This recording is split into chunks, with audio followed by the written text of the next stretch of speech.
और सुनाया के घर होई।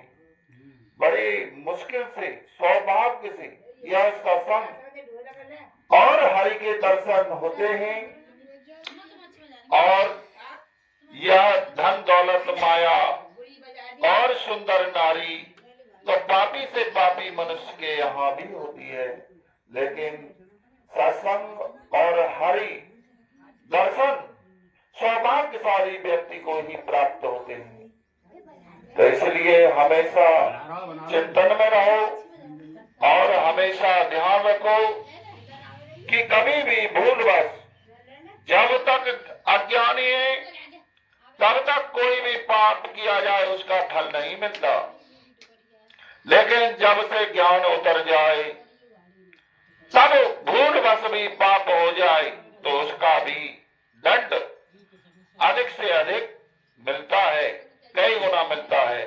जैसे सूदखोर को ब्याज, जब किसी को आवश्यकता अधिक होती है तो वह मन मुताबिक ब्याज सूदखोर के मन के आधार पर दे करके आता है, इसी प्रकार से ज्ञानी मनुष्य अनजाने में कोई पाप भी भूलवश कर दे तो उसे भी सूद समेत कई गुना, जिस प्रकार से एक दाना यानी कि एक वृक्ष लगाओ, एक दाने से एक वृक्ष पैदा होगा।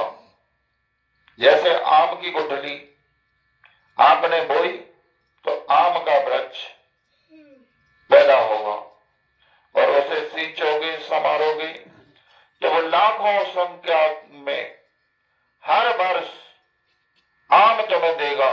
तुमने बोया कितना? एक, तो दे कितना रहा है? लाखों फल।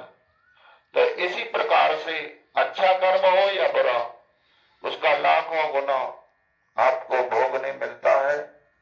तो आपके ऊपर है कि किस विचारधारा के आधार पर कोई कर्म कर रहे हो, वह फल आपको निश्चित भोगना है। तो इसलिए अच्छा कर्म चुने। विवेक है, बुद्धि है तुम्हारे पास, क्या कर्म चुनना है, क्या कर्म नहीं चुनना है। तो ये हमारे तुम्हारे ऊपर है कि क्या बुवाई करें ये संसार जगत रूपी खेती में। तो जो बीज आप बोओगे कर्म के माध्यम से, वो आपको फल के रूप में प्राप्त होगा। यह संसार ही भगवान की खेती है। कहते हैं कि वह कौन सी खेती है जिसमें मनुष्य बो करके और अच्छे बुरे कर्म करके बो देता है और उसका फल वह स्वयं भोगता है, और दूसरों पे थोप देता है कि यह हमें कष्ट दे रहा है, यह हमें धन नहीं वापस दे रहा है, यह हमें परेशान करता है, यह हमें सताता है। यह हमारा ही कर्म फल है जो हमने बो दिया है। यहाँ बोओगे, दिल्ली, कलकत्ता, बंबई में प्राप्त करोगे। यह एक ऐसा भगवान की खेती है कि इसमें बो करके यहां भी प्राप्त करोगे और परलोक में भी मिलेगा। यानी कि आप सोच समझ के बुवाई करिए, आपके हाथ में है, आपके मन में है कि क्या बोना है, क्या तुम्हें पाना है। आप विचार कर लीजिए और बो लीजिए। जो भी आपको चाहिए वो बोना शुरू कर दो। धन चाहिए तो धन बोना शुरू कर दो। कोई फल फूल खाने पीने की वस्तुएं चाहिए तो वो बोना शुरू कर दो। तो जो भी आप बोओगे इस भगवान की खेती में, जो भी दूसरों के साथ करते हो, वही आपको मिलता है और कई गुना मिलता है। तो इसलिए आज से हम सुधरेंगे तो युग सुधरेगा, और युग सुधरेगा तो आनंद सबको मिलेगा। तो इसलिए पहले स्वयं से सुधरने का संकल्प लें कि हम दूसरों को सुधारने की जगह पे पहले हम स्वयं सुधरें। दूसरों को ज्ञान उपदेश देने की जगह पहले हम उस ज्ञान को अपने अंदर उतारें। पीछे पड़े रहते हैं कि दूसरे नहीं सुधरते। क्या कभी अपने शरीर की तरफ देखा है? अपने मन में टटोला है? क्या हम सुधर गए? हमको भी सुधरना पड़ेगा। हम जब सुधरेंगे एक एक तो पूरा संसार सुधर जाएगा। देख करके ये सभी जीव जंतु प्राणी पेड़ पौधे सीखते हैं। हम यह सत्संग भी कर रहे हैं तो कहीं से देखा है तभी कर रहे हैं कि जैसे वो आनंद पा रहे हैं उसी प्रकार से हम भी पाएं।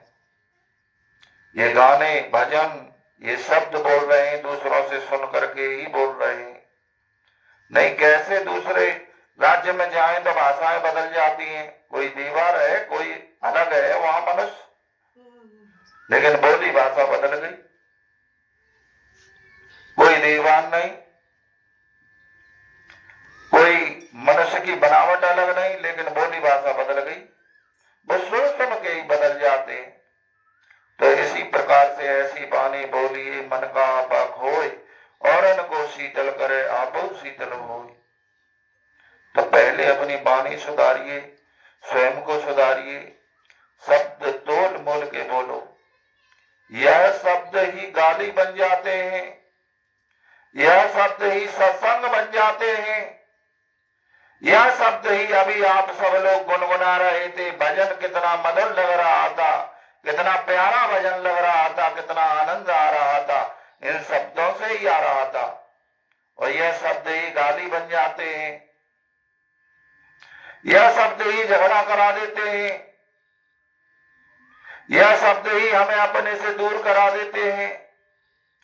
तो इसीलिए कबीरदास जी कह रहे हैं कि बोली तोल मोल के बोल। पहले अपने अंदर शब्द को रोकना सीखो। कितने शब्द बोलने, क्यों बोलने, ये पहले निश्चित कर लो मन में कि किसी को मेरे शब्द से पीड़ा न पहुंच जाए, किसी को कष्ट न पहुंच जाए। तो वही शब्द चुन चुन के निकालो, लिख करके रख लो। ना हो तो कौन से शब्द बोलने पूरे दिन में, अपनी डायरी निकालो और बोलो। तो जब तक हम समझेंगे नहीं कि कौन से शब्द से क्या हो सकता है, तब तक हमारा न मनुष्य होना ही पूर्ण हुआ। तो परमात्मा तो तब बनेंगे, पहले मनुष्य तो बन ले। यह शरीर मनुष्य जैसा दिखाई देता है, लेकिन आदतें हम जानवरों जैसी रखते हैं अपने अंदर। कहा भी है, संस्कृत में बचपन में पढ़ा था, एशान विद्या तपोन दानम ज्ञान शीलन गुणोन धर्मम ते मृत्युलोके बारवा भूता मनुष्य रूपेण मृगाचरन्ति। कि जिसके अंदर न ज्ञान है, न विवेक है, न धर्म है, न कोई गुण है, मनुष्य जैसे हम जरूर दिखाई देते हैं कि एक मनुष्य आ गया, इंसान आ गया, ये हमारी तरह खाता है, भोजन करता है, शौच इत्यादि के लिए जाता है, और हमारी तरह बच्चे पैदा भी कर सकता है। बस ये तो पशु भी करता है, पक्षी भी करते हैं। फिर मनुष्य की श्रेष्ठता किस चीज में है? मनुष्य को श्रेष्ठ क्यों बताया? क्योंकि मनुष्य की बराबर विवेक नहीं है, बुद्धि नहीं है उन जानवरों में। मनुष्य अपने आप को बदल सकता है, जानवर नहीं बदल सकता। लेकिन आज देख रहे हैं जानवर इंसानों ने पढ़ा पढ़ा के बदल दिया है, लेकिन मनुष्य को रोज पढ़ा रहे हैं, रोज पढ़ रहे हैं, जानते भी हैं पर बदल नहीं रहे। तो इस शब्द ज्ञान आप जान जाएं तो कभी भी आनंद से दूर नहीं रह सकते। नहीं तो रोज आनंद पा सकते हैं, दूसरों को दे सकते हैं। तो हमारी बोली भाषा ही सबसे प्रथम आनंद को प्राप्त करने वाली है। तो इन शब्दों के विषय में आप भली बात जान लें कि किसी से भी बोली इस प्रकार बोले कि शब्द हमारे उसके चुभे नहीं। ये शब्द गोली से भी भयंकर होते हैं, वो गोली से बच जाएगा, लेकिन शब्द से जो पीड़ा पहुंचती है मन और शरीर में, वो गोली से नहीं पहुंचती। गोली से तो 1 मिनट में काम खत्म, लेकिन ये शब्द एक बार किसी से बदतमीजी के शब्द बोल दो तो वो जब दिखाई देगा तभी ये मन कंप्यूटर की तरह होता है।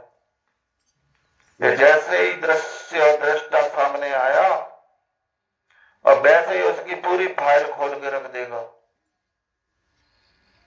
तो हमेशा दूसरों से अच्छी बातें बोले, अपने परिवार में, अपने पड़ोस में। इसी के साथ हम अपनी वाणी को विराम देते हैं। जय श्री कृष्ण, राधे राधे। जय गुरुदेव, जय गुरुदेव।